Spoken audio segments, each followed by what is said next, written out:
Hello and welcome to PRSay. This is the official podcast for the Houston chapter of the Public Relations Society of America.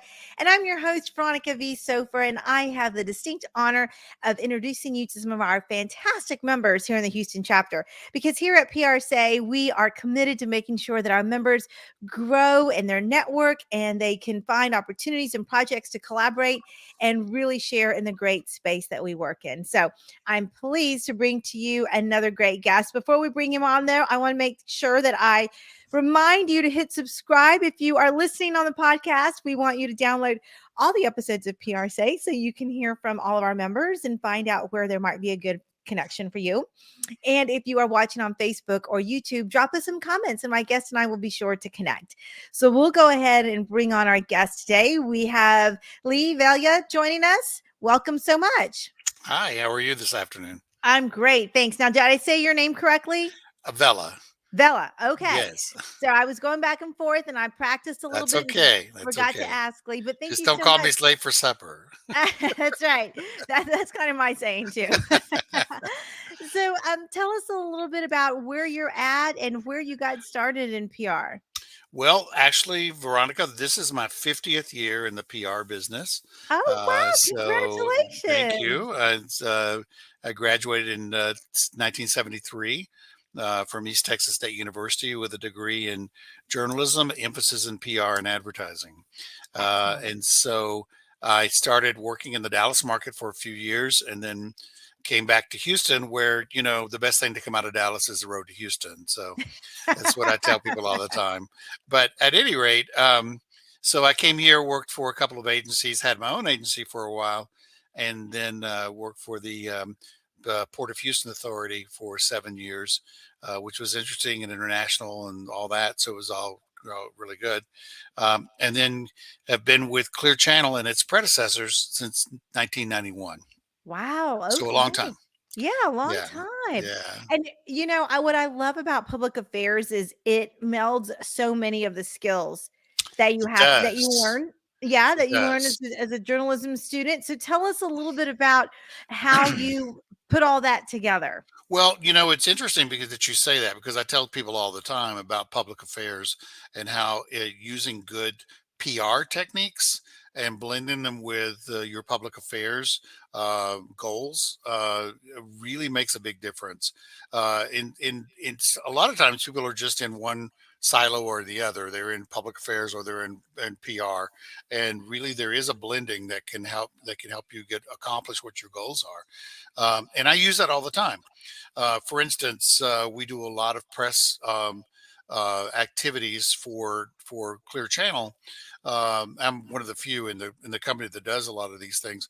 But the purpose of the press events is not just to uh, garner earned media. It's also to involve and influence leaders in the community as well. Hmm. So if we are, and we're very legislative driven because we're highly regulated in this Hmm. industry. Hmm. And so if I can involve a city council person or a elected official in some way with the projects that we're doing, and they benefit from getting earned media, we get earned media, we show the benefits of what we do, and hopefully it helps when we have issues that come up within that legislative body. Hmm. Yeah, for sure. So it's a little bit of legislative affairs plus traditional media pitching, plus probably some community engagement. I mean, Exactly. it's all Exactly. wrapped up in that big public affairs Yes. bubble. Yes. Yeah. For instance, I've been busy building out our digital footprint because we're one of the last big cities in the nation without this technology on our streets. So digital billboards have been it's a little bit difficult because you've got to go to every city and negotiate with each city and that sort of thing to do it. And we don't have them in Houston yet, but we do have them in the surrounding areas. So when I had left Clear Channel for a couple of years and went over to HISD for a couple of years. I won't talk about that. I At any understand. rate, I yeah. understand. But when I came back, we had two digital units that I worked on before I came back, and now we have 44. and this has been about a 12-year swath. So one of the things that we looked at is to, okay, can we do to illustrate the public benefit of digital technology on our streets? And so we looked around and said, okay, we can work with the Homeland Security offices throughout the area. And we developed Clear Channel. I developed the Gulf Coast Emergency Communications Network. So we have worked very hard for a number of years now to get the protocols in place for when and if we have, not a matter of if, it's when we have another storm, either a natural disaster or a man-made disaster, Mhm, mhm, that we can make our technology available at no cost mhm, to those governmental entities that need to educate and get and uh, start a communication with the public. mhm. So that has won a number of awards, one from PRSA, as a matter of fact. But it also helps us to illustrate why these cities need this technology. Right, right. And Yeah. so that in an essence affects the bottom line, Mhm. because the more we can build out our footprint, the more we can utilize that product for the company. Mhm. Right. And then also that customer, I don't know if it's customer, but that community relations and, all of that There's just nothing ties. like it. Exactly. The Yeah. CSR benefit of this is huge. For instance, today we kicked off countdown to hurricane season with a virtual clock on our digital billboards that starts first part for May 1 to June 1st. June 1st, it then switches to a general preparedness message, and we do that county by county by county. So we're doing that in 5 counties now, and it's tremendously successful because it's, again, a public benefit. Mhm. Um, but there are also so many other things that we can do. For instance, we did a project last year with Make a Wish Foundation, Mm. and the this little girl who was a 10-year-old cancer patient. Her wish was to for people to see her artwork. So when Make a Wish came to me and they just wanted to, she was going to have a gallery show, and so they said, they just wanted to promote the show, and I said, well, wait a minute, why don't we put her artwork up on the billboards as well? And so when we did that, we designed some boards, showcased her and the artwork, and showcased the exhibit, and we had a press conference with her, and they didn't tell her about it. It was a surprise. So they walked her out with her back to where the billboard was, and when they turned her around, it was just like your heart Oh, melted. I mean, it's just I've been doing this for a long time, and I just teared up. I mean, yeah. it was just absolutely amazing. She was so happy and surprised, and it was a wonderful.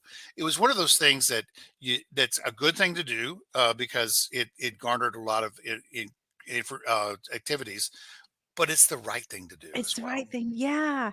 Yeah, it's You that know. corporate responsibility that comes with our Yes. work. Yes, exactly. And Mhm. particularly with what we do as public relations professionals, we should be leading the company in how we respond and work with the community. Mhm. So it's part of our role, or should be, if Yeah. it's not. Yeah, no, absolutely. I think that's a great story, and that's a great example of how your vision really, and probably it's your storytell it's the natural storyteller inside of Absolutely. you that said, Absolutely. "Hey, I can do one better for you. Let's get this Yes. story told in a broader sense." And that's just, Yes, oh, that's yes, heart I love that. It's yes, heartwarming. yes, yes. And so it was, I mean, that's just one of many. We do a lot of work with human trafficking, with domestic violence, things that actually move the needle in the community. The project we did with A21 domestic violence, human trafficking, it actually resulted in a huge increase in the number of calls into the hotline, and over 1,200 victims being found and helped in the state of Texas. Oh, that's fantastic. So, it that really is an example of moving the needle, Mhm. and being able to find these victims and make them into survivors. Mhm. Yeah, for sure. Well, Lee, the work that you do there is fantastic, and you've had such a successful career. What is one piece of advice before we go? What's one piece of advice you would give to someone coming into the space? Well, the best advice you can give anyone is to be aware of what your surroundings are, where you fit into the organization, and where you can make a difference. Hmm. Always be aware of what's happening in the environment throughout your community or your particular swath of where you work and play and live, and to be aware that to look at things that you can make a difference in. Hmm. Hmm. Is there something that you can do that will make a difference, not only for you personally, which it should, but for your company and for the community? Hmm. It really is that corporate responsibility part of it. And everything else sort of falls into place from that. Earned media, all the other things fall into Sure. place if you're doing the right thing. Hmm. And always, in my mind, always be honest. Yeah. Always be honest with what you do and honest with media. I will tell you, my life at the Port Authority was a lot of media relations, and I have had a very good reputation with media because I always shot straight. Hmm. If I didn't know the answer, you'll find the answer, but you're never going to try to sell something that just wasn't right. Right. So listen to your own conscience and do the right thing, and be aware of what's going on around you. Hmm. Oh, that's great. That's a great piece of advice. Lee, thank you so much for joining us on PRSay. I loved the interview and I just applaud the work that you do Thank you. in there at Clear Channel. Good job. Thank you so much. Thank you for having me. You bet.